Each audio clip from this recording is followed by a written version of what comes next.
Hello foodies, welcome to cook with Sai Shubha channel. ಮನೆಯಲ್ಲಿ ಸಿಂಪಲಾಗಿ ಹೇಗೆ ಬರ್ಫಿನ ಮಾಡ್ಕೊಳ್ಳೋದು ಅಂತ ಮಾಡಿ ತೋರಿಸ್ತಿದ್ದೀನಿ. ಹಾಲಿನ ಪೌಡರ್ ಇದೆ ಸಾಕು, ಒಂದು 2-3 ಇಂಗ್ರೀಡಿಯೆಂಟ್ಸಲ್ಲಿ ಆರಾಮಾಗಿ ಫಸ್ಟ್ ಟೈಮ್ ಮಾಡೋರು ಕೂಡ ಪರ್ಫೆಕ್ಟಾಗಿ ಬರ್ಫಿನ ಮಾಡ್ಕೋಬೋದು. ನಾವು ಹೊರಗಡೆಯಿಂದ ತಂದು ತಿನ್ನೋದಕ್ಕಿಂತ ಟೇಸ್ಟ್ ಇನ್ನೂ ತುಂಬಾ ಚೆನ್ನಾಗಿ ಬರುತ್ತೆ. ಮಾಡೋದು ಕೂಡ ತುಂಬಾ ಸಿಂಪಲ್, ಅಷ್ಟು ಪರ್ಫೆಕ್ಟಾಗಿ ಬರುತ್ತೆ. ಬನ್ನಿ ಈಗ ಹೇಗೆ ಮಾಡೋದು ಅಂತ ನೋಡೋಣ. ನಾನಿಲ್ಲಿ 2 ಕಪ್ ಆಗೋಷ್ಟು ಹಾಲಿನ ಪೌಡರನ್ನು ತೊಗೊಂಡಿದ್ದೀನಿ. ನಾನು ಯಾವುದಾರ ಒಂದು ಕಪ್ಪಿನ ಅಳತೆಯಲ್ಲೇ ತೊಗೊಳ್ಳಿ. ಅಳತೆಯಲ್ಲಿ ನಾವು ಮೆಜರ್ಮೆಂಟ್ ಹೇಗೆ ತೊಗೋತೀವೋ ಅಷ್ಟು ಪರ್ಫೆಕ್ಟಾಗಿ ಚೆನ್ನಾಗಿ ಬರುತ್ತೆ ಬರ್ಫಿ. ನಾನು 2 ಕಪ್ ಹಾಲಿನ ಪೌಡ್ರಿಗೆ ನಾನಿಲ್ಲಿ 3/4 ಕಪ್ ಆಗೋಷ್ಟು ತುಪ್ಪನ ಹಾಕೋತಾ ಇದ್ದೀನಿ. ನಾನಿಲ್ಲಿ ಮನೇಲೇ ಮಾಡಿರೋ ತುಪ್ಪನ ಹಾಕೊಂಡಿದ್ದೀನಿ. ಬೇಕಂದ್ರೆ ನೀವು ನಂದಿನಿ ತುಪ್ಪನೂ ಕೂಡ ಯೂಸ್ ಮಾಡ್ಬೋದು. ನಾನಿಲ್ಲಿ 2 ಕಪ್ ಅಳತೆಗೆ 3/4 ಕಪ್ ತೊಗೊಂಡಿದ್ದೀನಿ. ನೀವು ಬೇಕು ಅಂದರೆ 2 ಕಪ್ಪಿಗೆ 1 ಕಪ್ಪಷ್ಟು ಅದರ ಅರ್ಧ ಕೂಡ ಹಾಕೋಬೋದು. ಹಾಕೊಂಡು ನಾವಿಲ್ಲಿ ಗುಲಾಬ್ ಜಾಮೂನ್ ಎಲ್ಲ ಹೇಗೆ ಕಲಿಸ್ತೀವಿ ಆ ಥರ ಕಲಸಿ ಇಟ್ಕೋಬೇಕಾಗುತ್ತೆ. ಚೆನ್ನಾಗಿ ಮಿಕ್ಸ್ ಮಾಡ್ಕೊಳ್ಳೋಣ ಸಾಫ್ಟಾಗಿ. ನಾವು ಗುಲಾಬ್ ಜಾಮೂನ್ ಹೇಗೆ ಕಲಿಸ್ತೀವಿ ಹಾಗೆಯೇ ಮಿಕ್ಸ್ ಮಾಡಿಬಿಟ್ಟು ಇಡೋಣ. ಈಗ ಇದಾಗಿದೆ, ಹಾಗೆ ಸೈಡಲ್ಲಿ ಇಟ್ಬಿಟ್ಟು ನಾವೀಗ ಸಕ್ಕರೆ ತೊಗೊಂಡಿದ್ದೀನಿ. ನಾನಿಲ್ಲಿ ಪಾನಕಕ್ಕೋಸ್ಕರ 2 ಕಪ್ಪಿಗೆ ನಾನಿಲ್ಲಿ 1.5 ಕಪ್ಪಷ್ಟು ನಾನು ಇಲ್ಲಿ ಸಕ್ಕರೆ ಹಾಕೋತಿದ್ದೀನಿ. ಬೇಕಂದರೆ ಇದಕ್ಕೆ 1/4 ಕಪ್ಪಷ್ಟು ಕೂಡ ಹಾಕ್ಬೋದು. ಸ್ವೀಟು ಸ್ವಲ್ಪ ಹೆವಿ ಜಾಸ್ತಿ ತಿಂತೀನಿ ಅನ್ನೋದಿದ್ರೆ ಹಾಕೋಬೋದು. ನಾನು ಇದಕ್ಕೆ 1/4 ಕಪ್ ಆಗೋಷ್ಟು ನೀರನ್ನು ಹಾಕೋತಿದ್ದೀನಿ. 1.5 ಕಪ್ ಸಕ್ಕರೆಗೆ ಇಲ್ಲಿ 3/4 ಕಪ್ಪಷ್ಟು ನೀರನ್ನು ಹಾಕ್ಕೊಂಡಿದ್ದೀನಿ. ಹಾಕ್ಕೊಂಡು ಸಕ್ಕರೆ ಒಂದೆಳೆ ಪಾನಕಕ್ಕಿಂತ ಸ್ವಲ್ಪ ಗಟ್ಟಿಯಾಗಿ ಬರಬೇಕು, ಅಲ್ಲಿವರೆಗೂ ಕೂಡ ಪಾನಕನ ಮಾಡ್ಕೋಬೇಕಾಗುತ್ತೆ. ಈ ಪಾನಕ ಆಗೋದ್ರಲ್ಲಿ ನಾನಿಲ್ಲಿ ಒಂದು ಪ್ಲೇಟಿಗೆ ಸ್ವಲ್ಪ ತುಪ್ಪನ ಹಾಕ್ಕೊಂಡು ಬಟರ್ ಪೇಪರನ್ನು ಹಾಕ್ಕೊಂಡಿದ್ದೀನಿ. ಅದ್ರ ಮೇಲೆ ಸ್ವಲ್ಪ ಬಾದಾಮಿನ ಪೀಸಸ್ ಮಾಡಿ ಹಾಕೋತಾ ಇದ್ದೀನಿ. ನೀವು ಬೇಕಾದ್ರೆ ಇದಕ್ಕೆ ಪಿಸ್ತಾನು ಕೂಡ ಪೀಸಸ್ ಮಾಡಿ ಹಾಕೋಬೋದು ಕೆಳಗಡೆಗೆ. ನಾನು ಕೆಳಗಡೆಗೂ ಕೂಡ ಹಾಕ್ತಾಯಿದ್ದೀನಿ, ಆಪ್ಷನಲ್ಲು, ನೀವು ಬೇಕು ಅಂದರೆ ಹಾಕ್ಬೋದು, ಇಲ್ಲಾಂದರೆ ಹಾಗೆಯೇ ಬಟರ್ನ ಹಾಕ್ಬಿಟ್ಟು ಹಾಗೆ ಮಿಕ್ಸ್ ಮಾಡಿ ಪ್ಲೇಟಿಗೆ ಹಚ್ಬಿಟ್ಟು ಇಡೋಣ.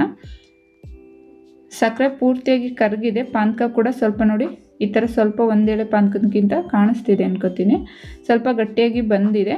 ನಿಮ್ಗೆ ಆ ಥರ ಗೊತ್ತಾಗಲಿಲ್ಲ ಅಂದರೆ ಈ ಥರ ನೀರಿಗೆ ಸ್ವಲ್ಪ ಹಾಕ್ಬಿಟ್ಟು ನೋಡಿ ಪಾನಕನ, ಅದು ಒಂದು ಸೈಡೇ ಅಲ್ಲೇ ಕುತ್ಕೋಬೇಕು. ಈ ಥರ ನೀರಲ್ಲಿ ಮಿಕ್ಸ್ ಆಗ್ದಂಗೆ ಸಪ್ರೇಟಾಗಿ ಈ ಥರ ಬಂದರೆ ಇದು ಪಾನಕ ರೆಡಿಯಾಗಿದೆ ಅಂತ. ನಾವು ಪಾನಕ ಎಷ್ಟು ಪರ್ಫೆಕ್ಟಾಗಿ ತಗೋತೀವೋ ಬರ್ಫಿ ಅಷ್ಟೇ ಪರ್ಫೆಕ್ಟಾಗಿ ಬರುತ್ತೆ.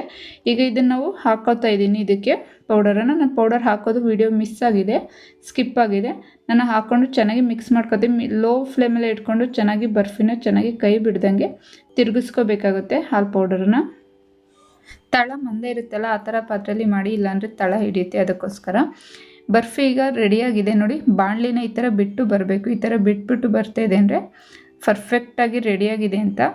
ಅದು ಕರೆಕ್ಟಾಗಿ ಎಲ್ಲ ಬೆಂದಾದಮೇಲೆ ಅದು ಬಿಡುತ್ತೆ. ಒಂದು ಬಾಣಲಿನ ಬಿಟ್ಟು ಇತ್ತು ನೋಡಿ, ಈ ಥರ ಬರುತ್ತೆ. ಇದು ಕರೆಕ್ಟಾಗಿದೆ ಅಂತ. ಈಗ ಗ್ಯಾಸ್ ಆಫ್ ಮಾಡಿಬಿಟ್ಟು ನಾವು ತುಪ್ಪ ಸರ್ಗಿಟ್ಟಿದ್ವಲ್ಲ ಪ್ಲೇಟಿಗೆ ಸರ್ವ್ ಮಾಡ್ಕೊಳ್ಳೋಣ. ನೋಡಿ ಈ ಒಂದು ಕನ್ಸಿಸ್ಟೆನ್ಸಿಲಿರಬೇಕು. ಇದು ಕರೆಕ್ಟಾಗಿ ರೆಡಿಯಾಗಿದೆ. ಈಗ ಗ್ಯಾಸ್ ಆಫ್ ಮಾಡಿಬಿಟ್ಟು ನಾನಿಲ್ಲಿ ಪ್ಲೇಟಿಗೆ ಹಾಕೋತಾ ಇದ್ದೀನಿ. ತುಪ್ಪನ ಹಾಕಿಟ್ಟಿದ್ವಲ್ಲ ಆ ಪ್ಲೇಟಿಗೆ ನಾನಿಲ್ಲಿ ಹಾಕೊಳ್ಳೋಣ. ನಾವು ಹೊರಗಡೆ ತಂದು ತಿಂತೀವಲ್ಲ ಆ ಬರ್ಫಿಗಿಂತ ತುಂಬಾ ಸಾಫ್ಟಾಗಿ ಮತ್ತು ಬಾಯಲ್ಲಿ ಇಟ್ಟಿದ ತಕ್ಷಣ ಕರಗೋಗೋ ಥರ ಅಷ್ಟು ಪರ್ಫೆಕ್ಟಾಗಿ ಬರುತ್ತೆ. ನಾನು ಹೇಳಿರೋ ಮೆಜರ್ಮೆಂಟಲ್ಲೇ ಮಾಡಿ ತುಂಬಾ ಚೆನ್ನಾಗಿ ಬರುತ್ತೆ. ಫಸ್ಟ್ ಟೈಮ್ ಮಾಡೋರು ಕೂಡ ತುಂಬ ಸಿಂಪಲಾಗಿ ಮಾಡ್ಕೋಬೋದು. ಪಾನಕನ ತಗೊಳ್ಳೋದು ಇಂಪಾರ್ಟೆಂಟು. ಪಾನಕ ನಾನು ಹೇಳಿರೋ ಮೆಥಡಲ್ಲೇ ಮಾಡಿ ಕರೆಕ್ಟಾಗಿ ಪರ್ಫೆಕ್ಟಾಗಿ ಬರುತ್ತೆ. ಈಗ ತಟ್ಟೆಗೆ ಹಾಕೊಂಡಾಗಿದೆ. ಇದನ್ನು ಪ್ಲೇಟ್ಗೆ ನಾವು ಹಾಕೋತೀವಲ್ಲ ಬರ್ಫಿ, ಅದು ಒಂದು ಅರ್ಧ ಇಂಚರು ಕೂಡ ಇರಬೇಕಾಗುತ್ತೆ. ಆ ಒಂದು ಮೆಜರ್ಮೆಂಟಲ್ಲಿ ತೊಗೊಳ್ಳಿ. ನಾನಿದು ಪ್ಲೇಟು ಪೂರ್ತಿ ಹಾಕ್ಕೊಳ್ಳಲ್ಲ, ಸ್ವಲ್ಪ ಕಮ್ಮಿ ಇರೋದ್ರಿಂದ ಸ್ವಲ್ಪ ಒಂದು 1/2 ಪ್ಲೇಟಷ್ಟು ನಾನಿಲ್ಲಿ ಈ ಥರ ಮಾಡ್ಕೋತಾ ಇದ್ದೀನಿ.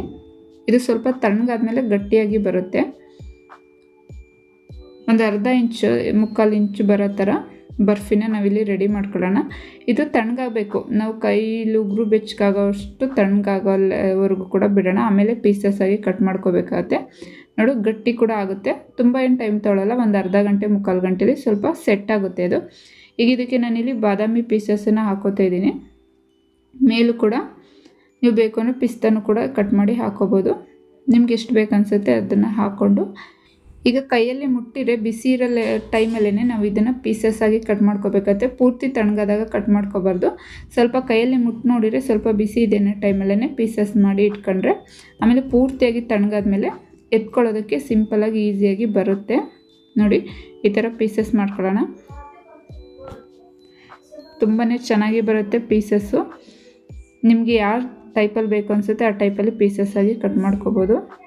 ಸ್ವಲ್ಪ ಬಿಸಿ ಇದ್ದಾಗಲೇ ಕಟ್ ಮಾಡ್ಕೋಬೇಕತ್ತೆ, ಆಮೇಲೆ ಕಟ್ ಮಾಡೋಕೋರೆ ಅದು ಪೀಸಸ್ಸು ಪರ್ಫೆಕ್ಟಾಗಿ ಬರಲ್ಲ. ಆರಾಮಾಗಿ ಕೂಡ ಮಾಡ್ಕೋಬೋದು. 3 ಇಂಗ್ರೀಡಿಯೆಂಟ್ಸ್ ಇದ್ರೆ ಸಾಕು, ಸಿಂಪಲಾಗಿ ಕೂಡ ಆಗುತ್ತೆ ಫ್ರೆಂಡ್ಸ್. ಹಾಗೆ ಫ್ರೆಂಡ್ಸ್, ವಿಡಿಯೋ ಇಷ್ಟ ಆಗಿದೆ ಅಂತ ಅನ್ಕೋತೀನಿ. ವಿಡಿಯೋ ಇಷ್ಟ ಆದರೆ ಪ್ಲೀಸ್ ಆದಷ್ಟು ಲೈಕ್ ಮಾಡಿ, ಫ್ಯಾಮಿಲಿ ಆ್ಯಂಡ್ ಫ್ರೆಂಡ್ಸ್ಗೆ ಶೇರ್ ಮಾಡಿ. ಹಾಗೆ ಮತ್ತಷ್ಟು ನ್ಯೂ ರೆಸಿಪೀಸ್ಗಾಗಿ ನನ್ನ ಚಾನಲ್ನ ಸಬ್ಸ್ಕ್ರೈಬ್ ಮಾಡಿಕೊಂಡು ನೋಡಿ ಫ್ರೆಂಡ್ಸ್.